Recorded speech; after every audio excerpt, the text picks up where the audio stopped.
diamants et des bijoux estimés à 400 millions d'euros. En Californie, un homme que le FBI surnommait le plus grand voleur du monde réussit un casse explosif pour faire couler le président américain. 7 ou 8 types qui dévalisent le président, il en faut du grand. Mais bien que ces coups aient réussi, les braqueurs ont commis une simple erreur qui leur sera fatale. Tout le monde se dit, ça n'arrive que dans les films, mais en l'occurrence, c'est réellement arrivé. Ces minuscules erreurs permettront-elles d'amener ces voleurs de génie devant la justice? Ou s'en tireront-ils sans être inquiétés? J'ai été en cavale pendant 8 ans, la meilleure période de ma vie. Cette histoire n'a rien d'une fiction. Ces types comptent parmi les meilleurs cambrioleurs au monde.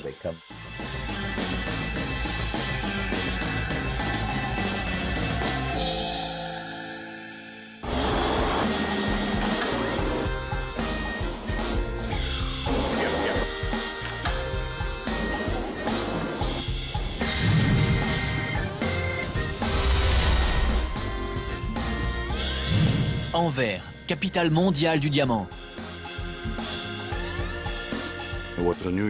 Anvers est au monde du diamant ce que Wall Street est au monde financier. Dans le quartier des diamantaires travaillent près de 35 000 tailleurs, courtiers et polisseurs. Plus de 80% de la production mondiale de pierres précieuses transite par Anvers avant de finir dans des bijouteries aux 4 coins du globe. Chaque jour, au moins 500 000 carats sont échangés à Anvers. Cela représente en moyenne 156 millions d'euros. C'est donc l'un des quartiers qui a la plus importante concentration de richesse au monde. Et l'un des plus sécurisés. À partir du moment où vous pénétrez le quartier, vous êtes filmé. Des milliers de caméras surveillent les rues, les devantures et les bureaux du quartier.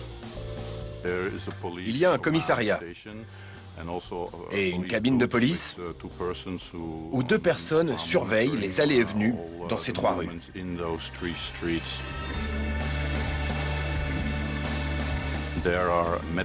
L'entrée de ces 3 rues est protégée par des plots amovibles. Le grand public n'y a pas accès.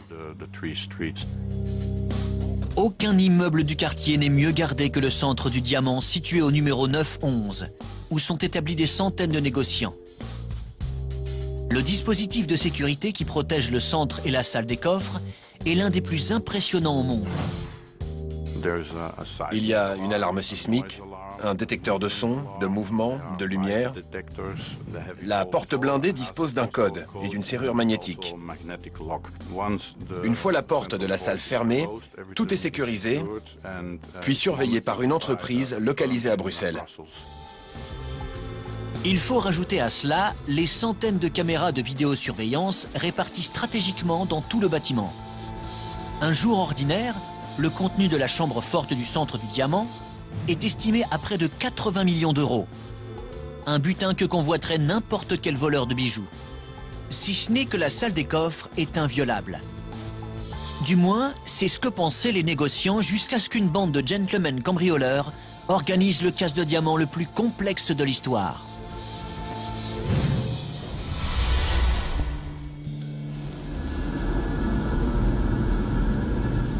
« 14 février 2003, 17 h. Le centre du diamant ferme ses portes pour le week-end. Vous ne pouvez pas entrer dans l'immeuble le week-end. La porte d'entrée est fermée, le parking aussi. Il y a une alarme reliée au service de police. Le personnel de sécurité verrouille l'une des chambres fortes les plus impénétrables du monde avant de confier la protection de l'immeuble à son arsenal high-tech de détecteurs de lumière, de chaleur, de son et de mouvement. Pourtant, à 23h47, ni la police, ni le personnel de sécurité ne remarquent que la porte du garage du centre s'ouvre pour laisser passer une banale voiture de location avec à son bord 4 mystérieux individus. Ils sont sur le point de commettre l'un des braquages les plus spectaculaires de tous les temps.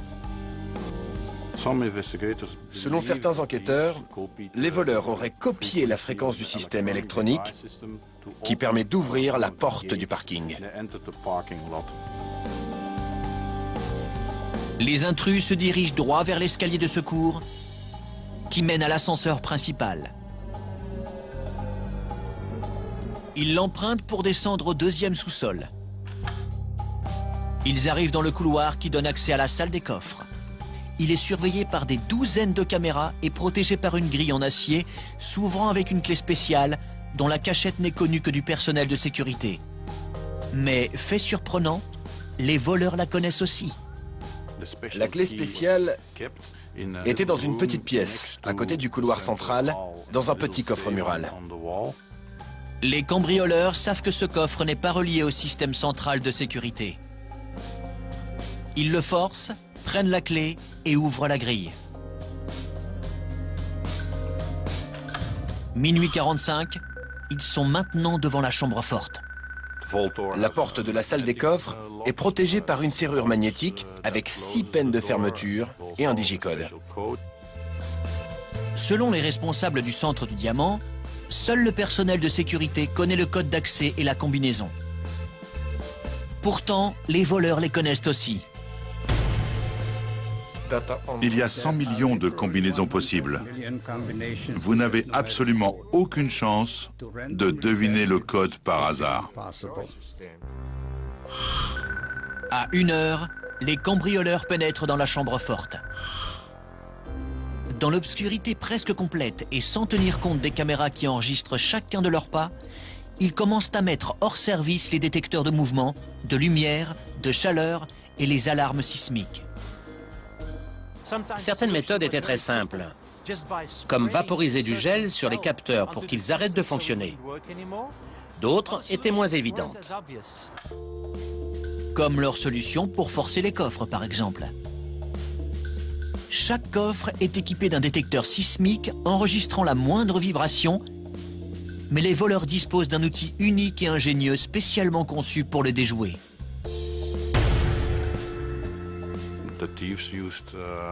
Ils ont inventé un système très astucieux. Leur outil leur permet de forcer la serrure tout en faisant croire à l'alarme sismique que chaque coffre est ouvert sans effraction. C'est relié à un système de tire-bouchon. Puis, la partie externe fonctionne comme un pied de biche pour faire céder le reste de la porte.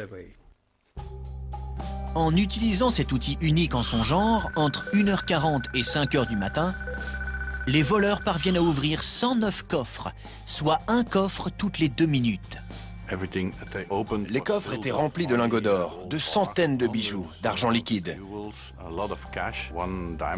Un négociant en diamants m'a dit qu'il avait 800 000 € en espèces dans son coffre. Les ravisseurs s'emparent également de centaines de diamants et des certificats d'authenticité qui les accompagnent. C'est la carte d'identité du diamant. Bizarrement, les voleurs ont laissé intacts près d'une centaine de coffres. Nous supposons qu'ils n'ont pas ouvert d'autres coffres parce que leur sac était plein. Donc, ils ne pouvaient plus rien emporter. À 5h40, les cambrioleurs quittent la salle des coffres.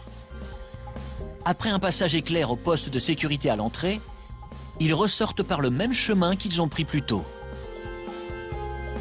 En moins de 6 heures, ils ont dévalisé l'une des plus grandes et impénétrables chambres fortes de diamants du monde. Et cela sans tirer la moindre balle, ni déclencher une seule alarme.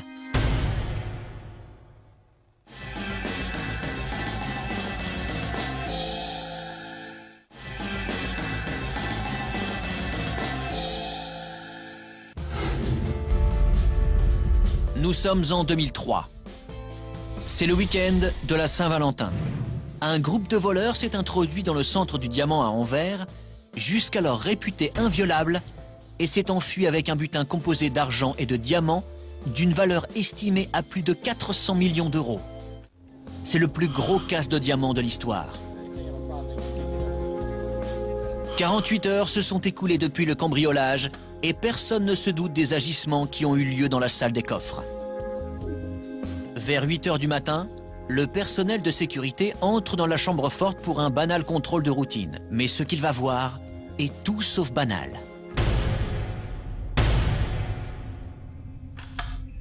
plus de la moitié des coffres ont été ouverts.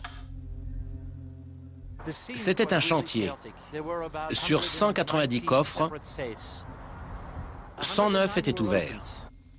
Il y avait même des diamants sur le sol, car ils avaient tout cassé et tout jeté par terre. C'était un désastre. Les experts dépêchés sur le lieu du crime estiment le butin à 100 millions d'euros, mais les initiés savent que son montant est bien plus élevé.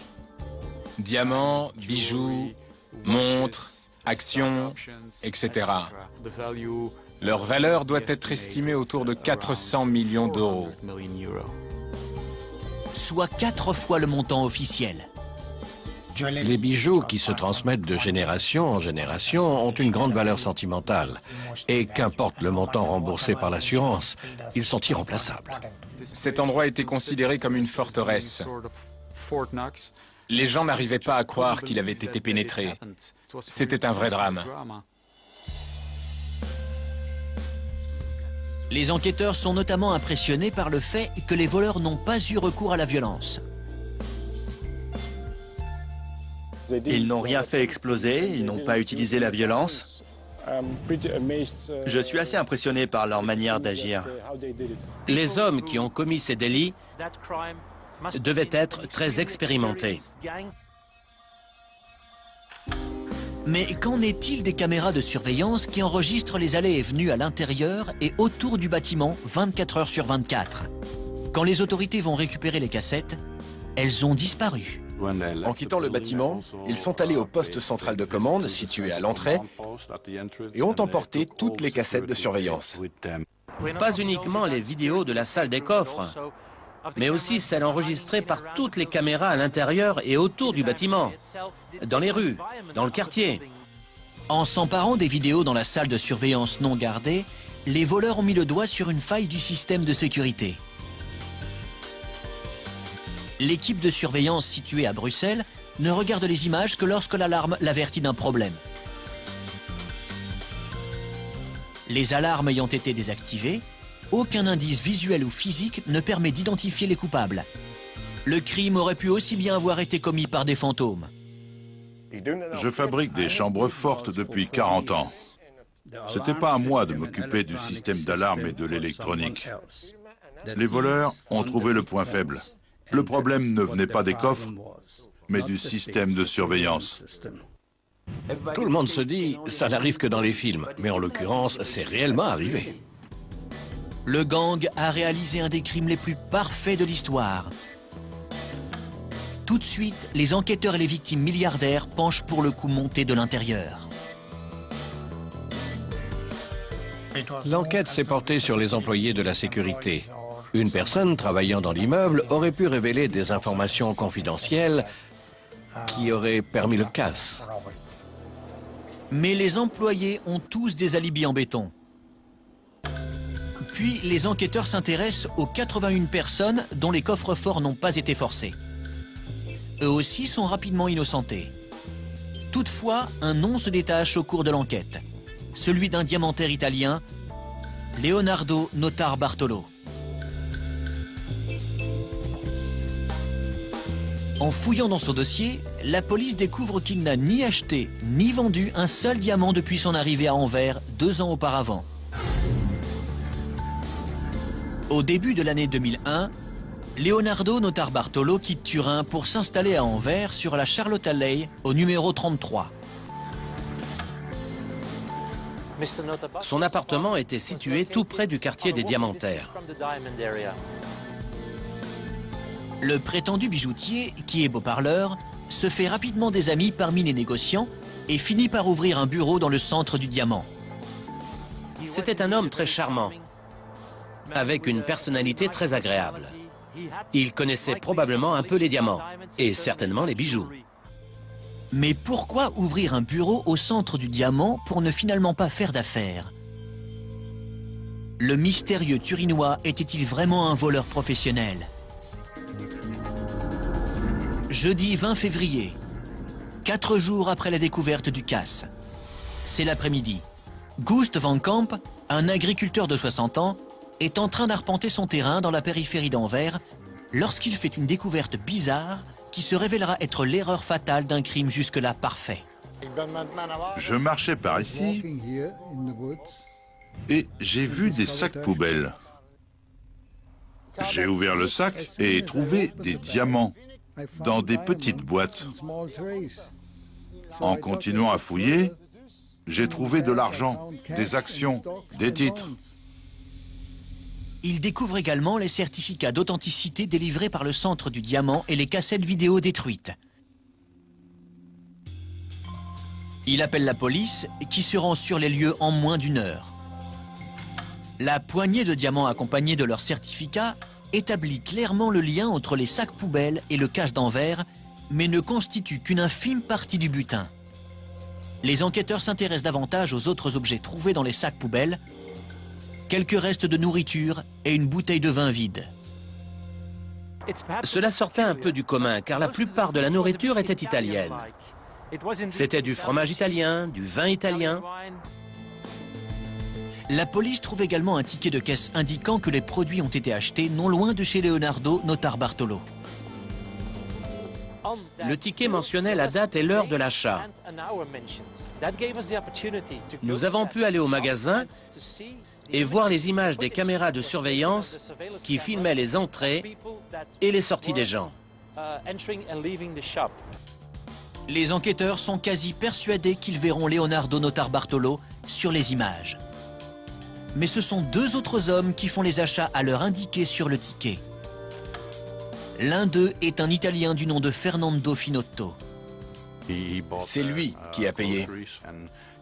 Son visage apparaît sur la cassette de la vidéosurveillance. Il a été comparé à la base de données d'Interpol.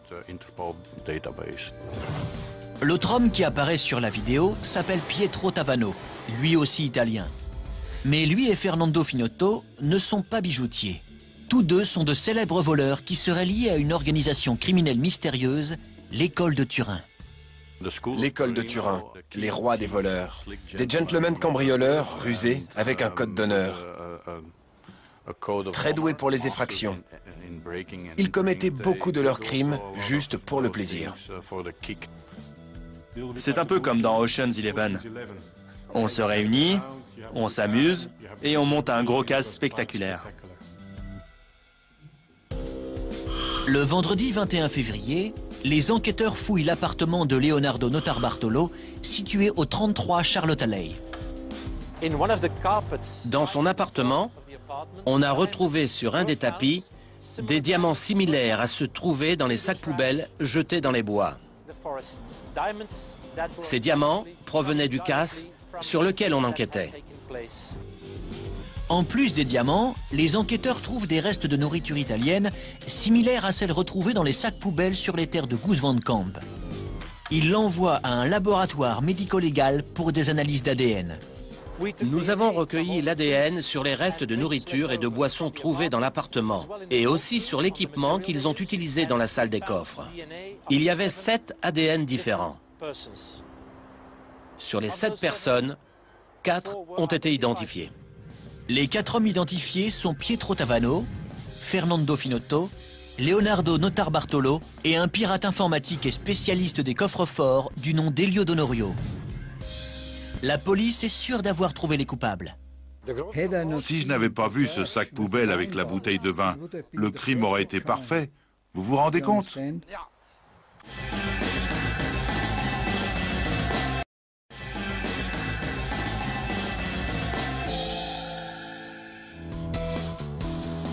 Elio Donorio, Pietro Tavano, Fernando Finotto et Leonardo Notarbartolo sont soupçonnés du cambriolage du Centre du Diamant.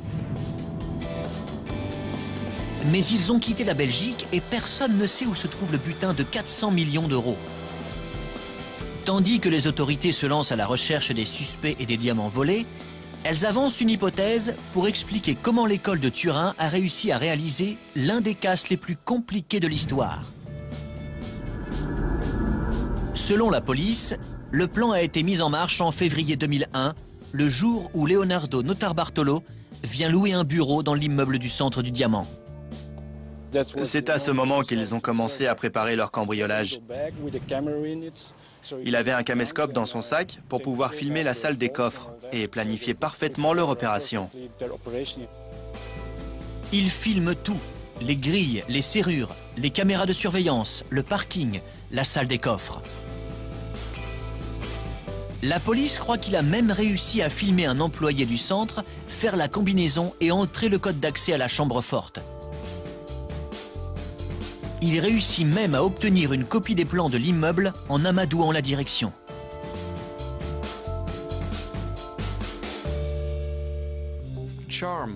Le charme faisait partie de ses atouts. D'une certaine manière, il peut susciter notre admiration. Mais nous ne devons jamais oublier que sous des apparences charmantes et douces se cachent des criminels. Les plans permettent aux gangs de déterminer l'emplacement précis des détecteurs de mouvement, de lumière, de son et de chaleur.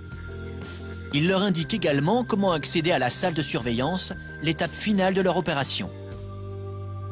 Les autorités savent comment les membres de l'école de Turin ont procédé pour exécuter le plus grand casse de diamants de l'histoire, mais cela ne facilite pas pour autant leur arrestation. La plupart des membres du gang impliqués dans le vol ont fui dans le nord de l'Italie.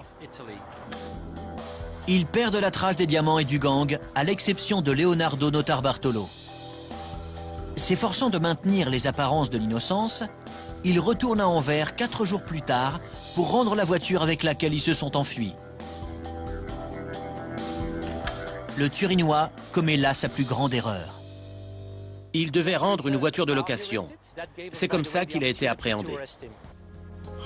Le 22 février, Leonardo Notarbartolo est mis en examen pour le vol du centre du diamant et placé en détention. À son procès, l'accusation essaie de lui faire avouer sa culpabilité et celle de ses complices présumés. Mais le gentleman bijoutier nie tout. Il disait « Je refuse de dire quoi que ce soit, je n'ai rien à voir avec ça ». Il n'a voulu faire aucune déclaration. Leonardo Notarbartolo a écopé de 10 ans de prison, dont 5 pour être le cerveau présumé du crime. Mais était-il réellement le cerveau de l'école de Turin? Ou était-il juste un pion qui, grâce à son style enjôleur, a permis aux vrais auteurs du crime d'orchestrer ce braquage délicat? Il est peut-être l'arbre qui cache la forêt. Ce n'est pas exclu qu'il ait payé pour les autres, qu'il soit simplement un gars obéissant aux ordres. Mais la question qui taraude tous les négociants en diamants est: où se trouve le butin? Nous ne savons pas où les diamants se trouvent. Bien sûr, c'est très gênant pour certaines personnes.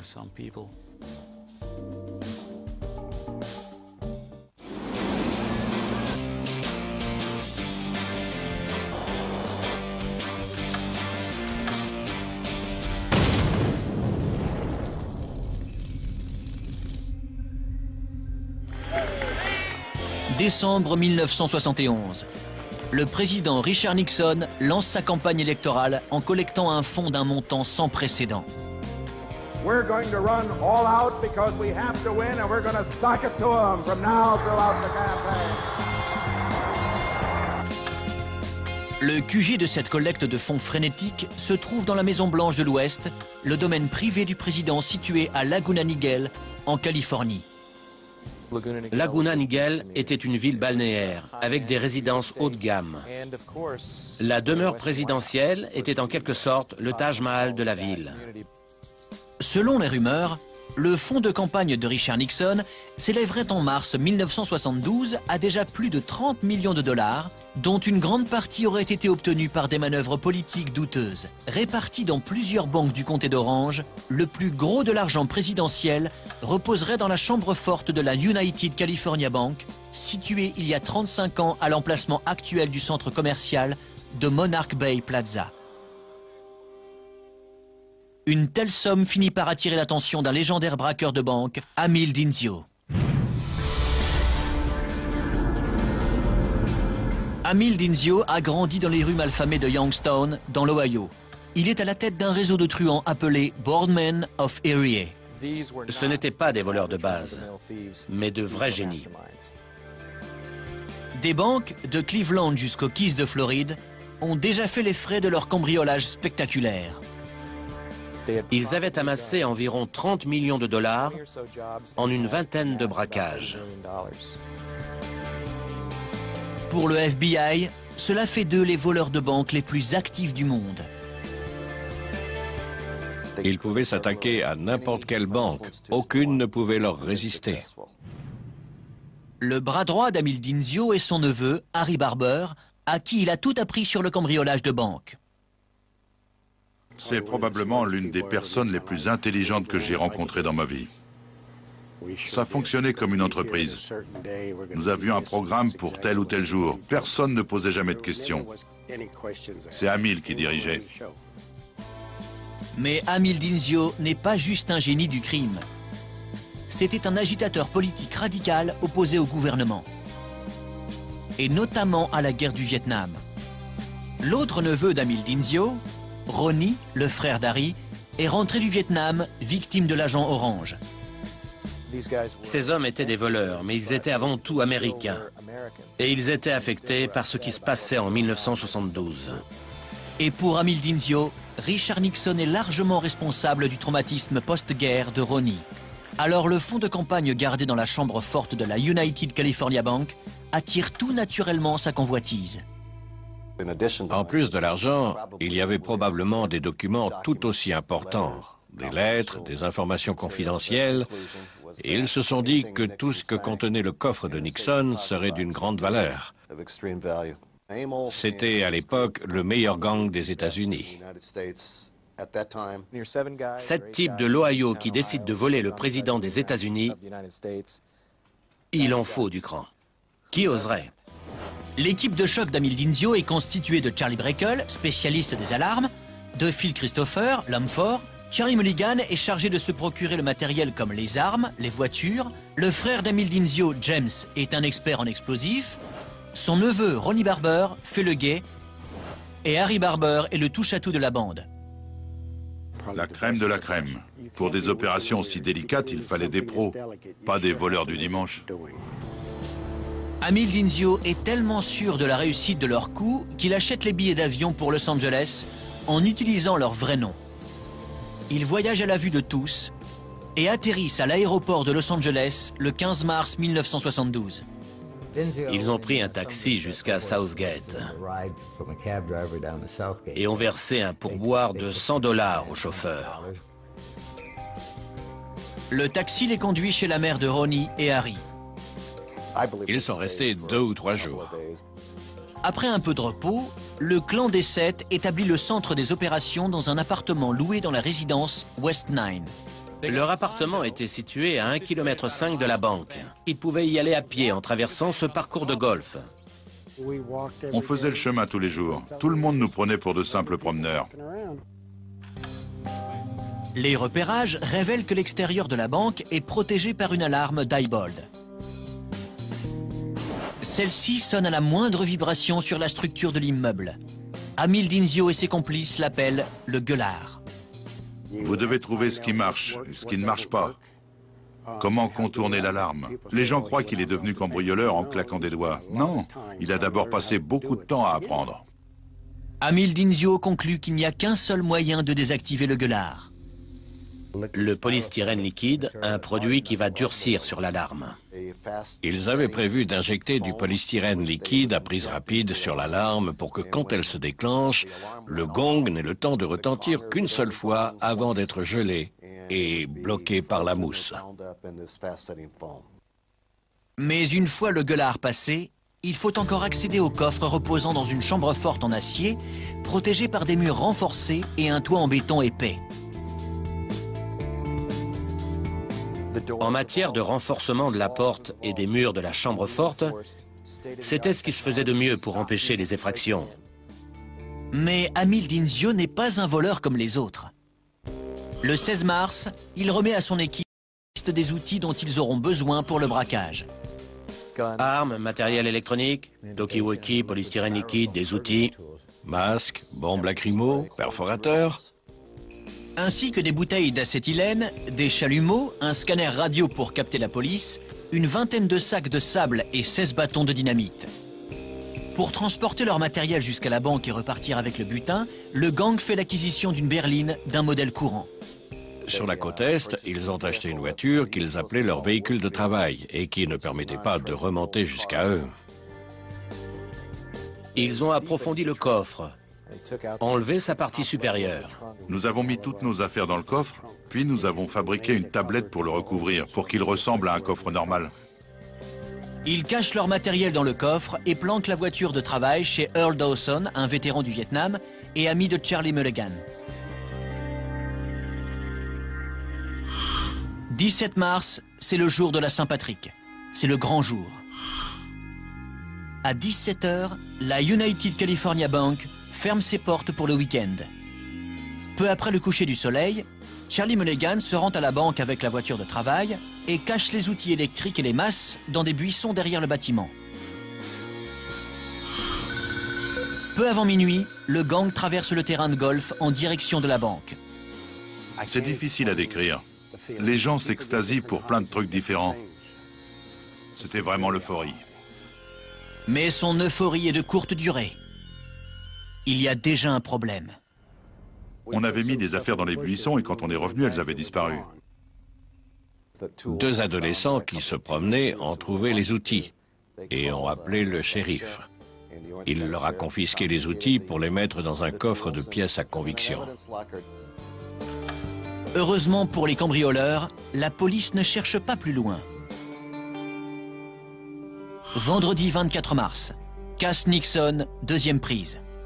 Le soleil se couche. La bande traverse une nouvelle fois le parcours de golf pour aller à la banque. Cette fois, l'attirail reconstitué est en place et la voie est libre. À l'aide d'une échelle volée dans une église voisine, Amil Dinzio et son frère désactivent le gueulard.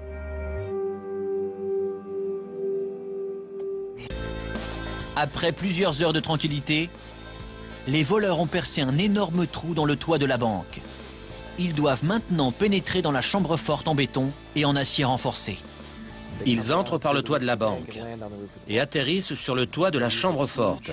Armés d'énormes perforateurs, ils percent 16 trous dans le toit en béton de la chambre forte. James Dinzio insère un bâton de dynamite dans chacun des 16 trous avant de s'abriter derrière une vingtaine de sacs de sable.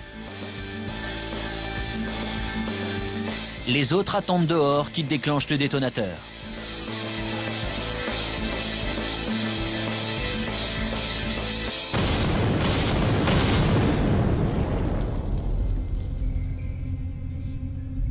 L'explosion libère une énergie de 33 millions de joules. La détonation résonne dans toute la ville. Vous avez l'autoroute ici, un bar juste à côté, un parking avec du passage. Il crée cette énorme explosion. Et personne ne l'a remarqué. Amil Dinzio n'est plus séparé de 500 coffres que par des barres d'armature en acier. Le découpage au chalumeau commence. Puis, ils ont pu glisser une échelle et descendre dans la chambre forte.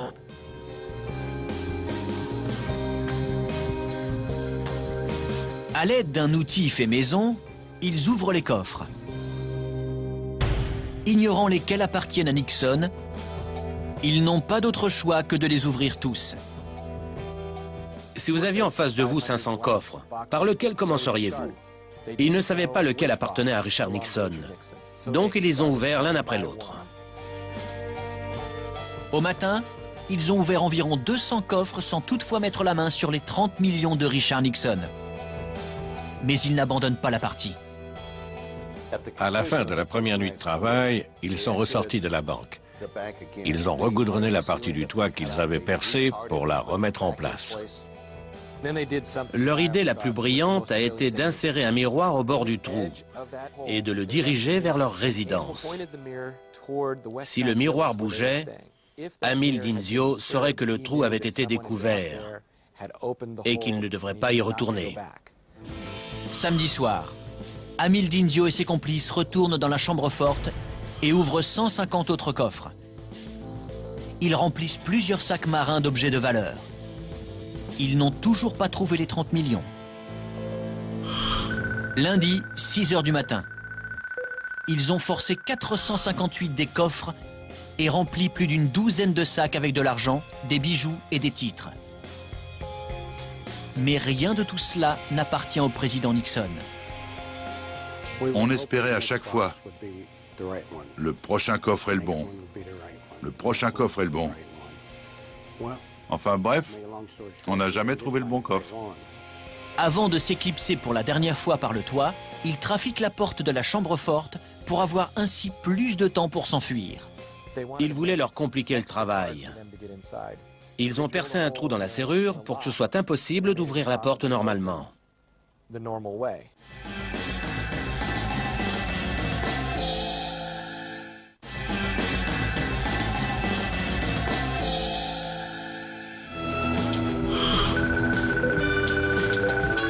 Lorsque la directrice de la banque, Julia Hildreth, arrive au travail lundi matin, elle n'arrive pas à ouvrir la chambre forte. Elle appelle le service de sécurité. Ils ne comprenaient pas pourquoi ils n'arrivaient pas à ouvrir la porte de la chambre forte. Et quand ils ont enfin réussi, ils étaient sous le choc devant le tas de coffres. La perte est estimée à plus de 8 millions de dollars en espèces et à plus de 17 millions en actions, bijoux et autres objets de valeur, soit un total de près de 25 millions. Même sans l'argent de Richard Nixon, c'est à l'époque le plus gros casse jamais réussi de l'histoire des États-Unis. Les agents du FBI, Paul Chamberlain et Frank Cali, sont chargés de l'enquête. On était dépassés. C'était une affaire hors du commun. Des actions, des obligations, tous les objets de valeur avaient disparu. Ils n'ont laissé aucune empreinte digitale. Pendant ce temps, le clan des 7 planque la voiture chez Earl Dawson et file à Las Vegas le coffre, ou plutôt le bateau, plein d'argent. J'ai demandé à Harry comment il avait fait pour transporter tout le butin. Il m'a dit, on l'a mis dans un bateau. On a fait comme si on était des touristes qui partaient à Vegas. À Las Vegas, ils font blanchir l'argent par l'intermédiaire d'un vieux contact dans le milieu. Mais Harry Barber ne fait pas partie du voyage. Il doit s'assurer que leur appartement à West Nine est impeccable. Ils ont nettoyé les murs, les meubles, effacé toutes les empreintes digitales possibles. Ils ont brûlé ce qui pouvait constituer des preuves et tout jeté dans les égouts avant de quitter la ville. Même sans les 30 millions de Nixon, le crime semble parfait. Mais les apparences peuvent être trompeuses. Le FBI n'avait jamais vu un vol aussi bien orchestré. Ils n'avaient aucune piste. Mais quelqu'un va leur en donner une. Ce quelqu'un n'est nul autre que le chef de la bande, Amil Dinzio. Le 4 mai 1972, la chambre forte d'une banque située près de Lordstown, dans l'Ohio, est dévalisée. Le même mode opératoire. Trou dans le toit. Trou dans la chambre forte. Dynamite. Contrairement aux agents fédéraux du comté d'Orange, ceux de l'Ohio connaissent bien Amil Dinzio. Ils rentrent ces données qu'ils envoient en masse aux autres agences du FBI du pays. Et quelques semaines plus tard, l'une d'entre elles remarque qu'ils ont eu un cambriolage similaire. Mais les Boardmen of Erie comptent plus de 125 membres connus. Et des modes opératoires identiques ne prouvent pas qu'un des Boardmen est allé jusqu'en Californie pour faire sauter la United California Bank. Pour les agents fédéraux, il n'y a qu'un seul moyen de le savoir. C'est ainsi qu'ils vont découvrir l'erreur fatale commise par le gang au cours de cette opération autrement parfaite. Nous avons demandé aux principales compagnies aériennes de vérifier sur les 2 semaines précédant le casse de la banque si un des 125 membres du gang avait voyagé. Bingo! Le manifeste des passagers apprend aux agents fédéraux que 5 membres des Boardmen of Erie, dont Amil Dinzio, ont pris l'avion pour Los Angeles 2 semaines avant le braquage. Maintenant, ils doivent découvrir ce que lui et ses complices ont fait une fois qu'ils ont posé le pied à Los Angeles. On a interrogé tous les chauffeurs de taxi de l'aéroport qui étaient en service à cette période. Même à l'aéroport le plus fréquenté de la côte ouest, les chauffeurs de taxi se souviennent des hommes comme Amil Dinzio qui laissent des pourboires de $100. Un des chauffeurs de taxi a dit que 5 gros durs sont montés dans sa voiture et lui ont versé un pourboire de $100 en plus de la course. Il n'aurait pas pu les oublier. Le chauffeur de taxi conduit les agents à la maison de Southgate où il a déposé les membres du gang. Pour moi, c'était un des moments clés de l'enquête. Et il nous conduisait directement à Southgate, chez la famille Barber. On savait qu'elle était liée à Amil Dinzio. Les factures téléphoniques révèlent aux enquêteurs que le gérant de la copropriété West Nine et Earl Dawson ont été appelés depuis la maison. L'agent Frank Cali suit ce dernier jusque dans un bar. Il me regarde, je le regarde. Il vient me voir et il me dit « Vous m'observez ?» Je lui ai répondu « Frank Cali, FBI. Earl, faut qu'on se parle. » Earl Dawson conduit l'agent Cali à son garage et à la Oldsmobile 1962 au coffre trafiqué. Dans la voiture, nous avons trouvé toutes sortes d'outils d'effraction, des armes, des fusils. En réalité, nous avions des preuves du cambriolage. Pendant que l'agent Cali réunit les pièces à conviction de la voiture, le gérant de la copropriété montre à l'agent Chamberlain un appartement qui a été quitté soudainement 2 mois plus tôt. Quelqu'un a tout fait cafouiller.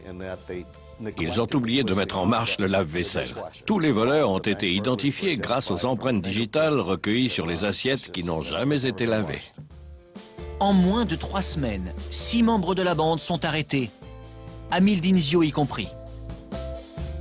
Le seul à être toujours en cavale est Harry Barber, le touche-à-tout. Tandis que les autres sont jugés et condamnés à une peine de prison, il disparaît pendant presque une décennie. J'ai été en cavale pendant 8 ans. C'était génial. La meilleure période de ma vie. J'ai rencontré des gens merveilleux. Mais c'est l'une de ses connaissances qui va le mener à sa perte. La sœur d'une fille que je fréquentais a commencé à faire le lien. D'une certaine façon, c'était un soulagement. Pour sa participation au délit, Harry Barber est condamné à 20 ans de prison. Aujourd'hui, c'est un homme libre. Mais cela ne l'empêche pas de se rappeler que lui et son oncle étaient à 2 doigts de dépouiller le président des États-Unis. C'était les jours de gloire. J'avais 26 ans. À cette époque, je pensais pouvoir en faire mon métier.